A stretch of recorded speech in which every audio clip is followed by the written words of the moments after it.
শুভশ্রী, 18 বছরের জার্নি, এত ফ্যানদের মাঝখানে আসা কতটা আপ্লুত আজকে তুমি?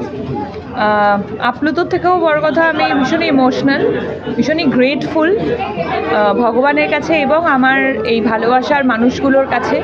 18 বছর আমাকে ভালোবেসেছে এবং তাদের ভালোবাসার জোরই কোথাও আমাকে আরও ভালো কাজ করার উদ্যোগ দিয়েছে।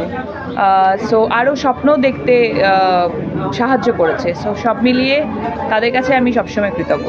এমন 3টে সিনেমা তোমার জীবনে যেটা তোমার প্রথম সারিতে আসে, তুমি একদম 1, 2, 3 বললে ওই 3টে। আমার প্রত্যেকটা ছবি আমার কাছে ভীষণ প্রিয়। আমার প্রত্যেকটা ছবি আমাকে আজকে আমি যা সেই শেপটা দিয়েছে।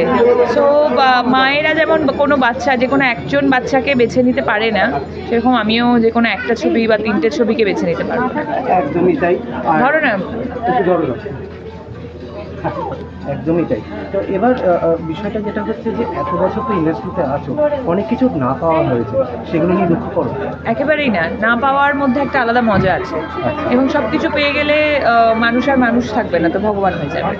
সো না পাওয়ার মধ্যে অনেক কিছু শিক্ষা আছে, সেই শিক্ষাগুলো যদি শিখতে পারেন তাহলে আপনি ভালো মানুষ হতে পারবেন। বিনোদনী নিয়ে ভাবনা শুরু হয়েছে? এখন বিনোদিনী নিয়ে কথা বলার সময় হয়নি। সময় না। এবার দর্শকদের, আমার সিটি টকিজের দর্শকদের কি বলবো?